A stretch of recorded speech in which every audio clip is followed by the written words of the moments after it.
السلام عليكم ورحمة الله وبركاته. سو دواad saaxiibayaal kuna soo dhawaada muuqaal cusub iyo qiso kale oo cusub. Saaxiibayaal, qisadeena caawa waxay ka dhacday dalka Sacuudi Carabiya.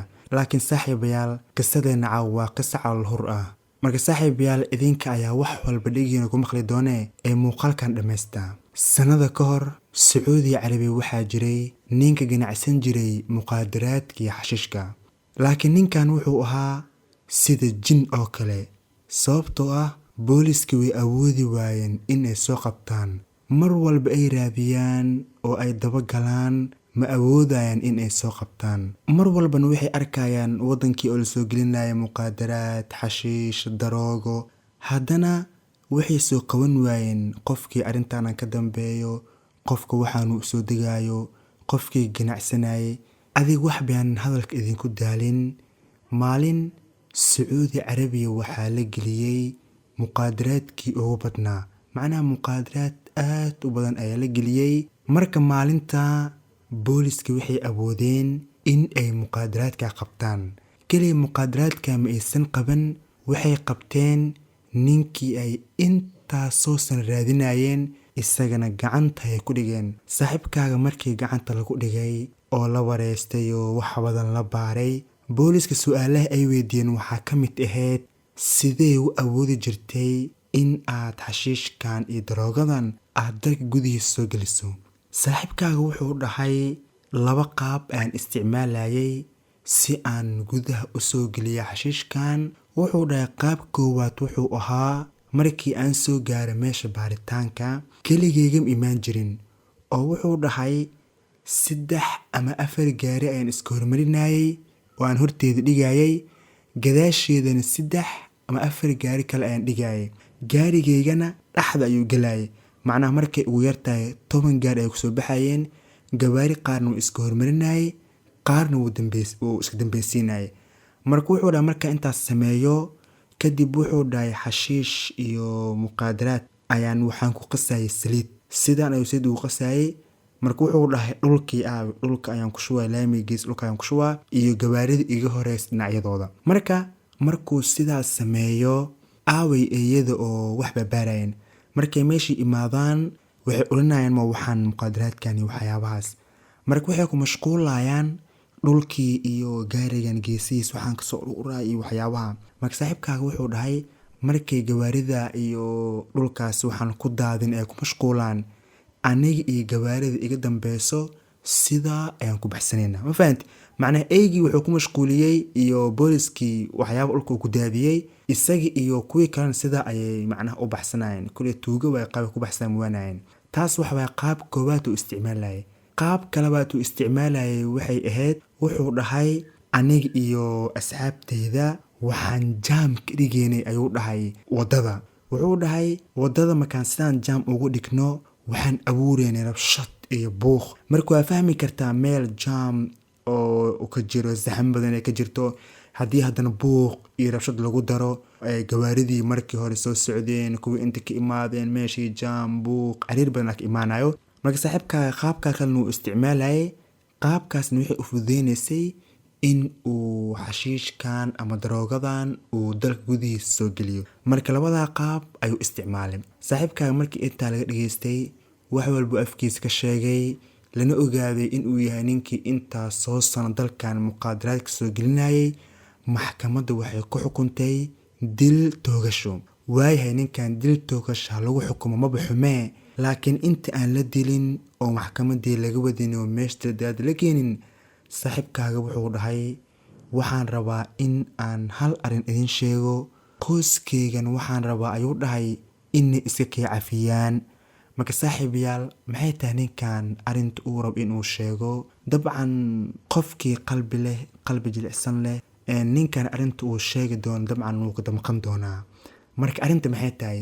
Arinta waxay tahay ninkan wuxuu dhahay waxaan qabay adeer ah oo da'diisu ay tahay 60 sano. Marka wuxuu dhahay adeerkeyga wuu xanuunsanaa, waxaana loo baahday in dalka Urdun loo geeyo caafimaad. Marka ninkan wuxuu dhahay aniga ayaa Urdun aqoon u leh, wax badan ayaan aadaa, adeerkeyga aniga ayaa wadaayo oo urdun aniga ayaa geenayo.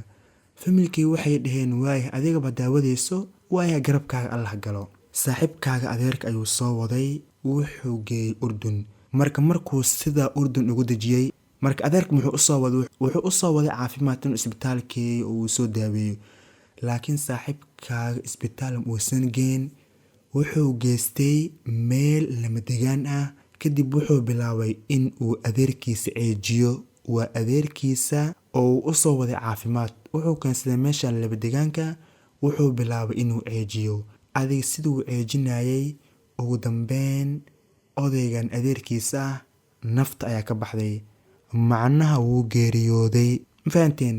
kadib saaxiibkaaga markuu adeerkii dilay, wuxuu soo wacay qoyska isagoo is-oysiinayo. wuxuu dhahay waan ka xumahay, adeerkeyga isla markii aan urdun geeyey wuu dhintay. macnaha wuxuu dhahay waan ka gaari waayey, waan daahiyey, adeerkeyga urdun markaan sidaa u geliyeyba wuu dhintay. kadib familkii way ogaayeen in ninkan 60 sano uu jiray, da uu ahaa, aadna u xanuunsanaa.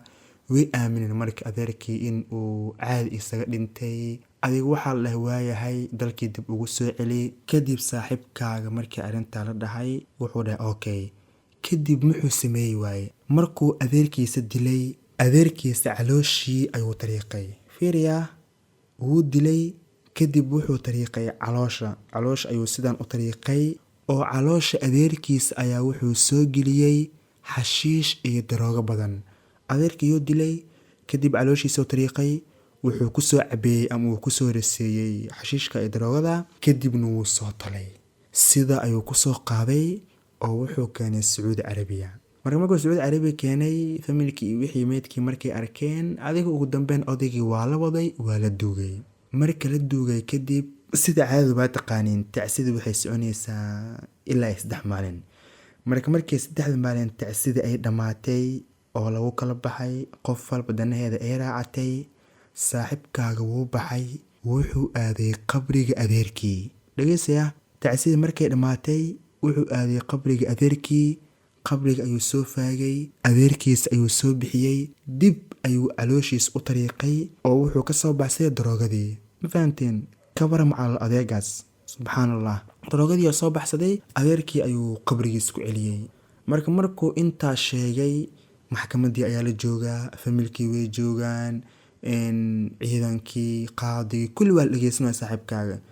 markuu sidaa dhahay, afka ayaa gacanta la wada saartay, oo ninkan bis waxaa loo haystay in muqaadaraad uu keenay iyo waxyaabaha. laakiin arin ka daran ayuuba afkay ka sheegtay. subxaan allah. mana umaleynayo qof qalbi jilicsan ama qof xoogaa wax ama iimaan uu ku dambeeyo inuu arintaas sameynayo.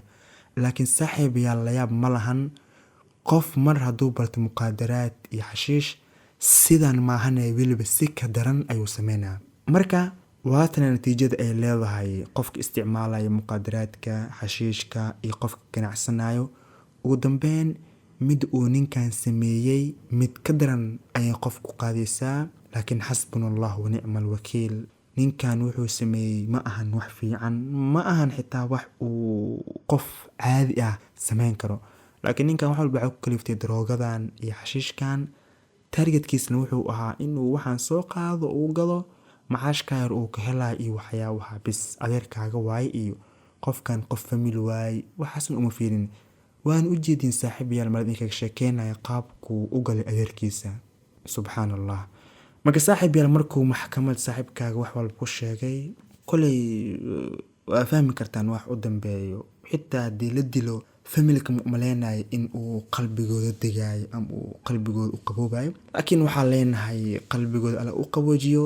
ninkan xaaladiisa sidan ayay noqotay, oo sheekadiisii arintiisa meesha ayay ku dambeysay. marka saaxiibayaal, sheekadeen iska koobneed halkan ayay ku eg tahay. inta aynu muuqaalka xiga dib uu kulmi doono, ammaano alle. wassalaamu calaykum waraxmatullaahi wabarakaatuh.